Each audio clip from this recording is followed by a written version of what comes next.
আসসালামু আলাইকুম। আশা করি সবাই ভালো আছেন।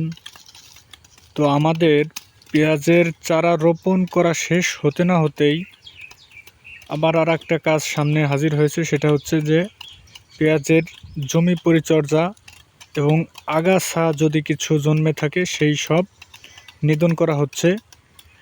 তো যারা অলমোস্ট আগে সিজনের শুরুর দিকে পেঁয়াজগুলা লাগিয়েছিলেন, তারা দ্বিতীয় সেচ দেওয়ার পরে যে জমির পানি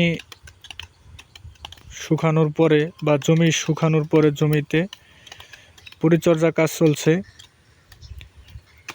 আর এই পরিচর্যার মাধ্যমে কি হবে সেটা হচ্ছে যে আমরা যে পিলি করে পেঁয়াজগুলো লাগাই নাঙল দিয়ে, এই পিলি ভেঙে পেঁয়াজের শিকড়ে মাটি দেওয়া হচ্ছে এবং আগলা করে দেওয়া হচ্ছে। এই জমিটাতে আসলে ওনারা অনেক কাজই করেছে বিকালের টাইমে। তো চারজন, এই জমিটা 10 কাঠা অর্থাৎ 26 শতকের মতো জায়গা আছে। চারজন হয়তো পরিচর্যা করে শেষ করতে পারবে না বিকাল অবধি বা বিকালের শেষ পর্যায় পর্যন্ত। তো আলহামদুলিল্লাহ পেঁয়াজ খুব ভালো পজিশনে আছে।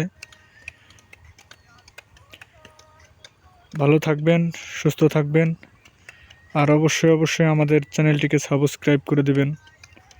ধন্যবাদ সবাইকে।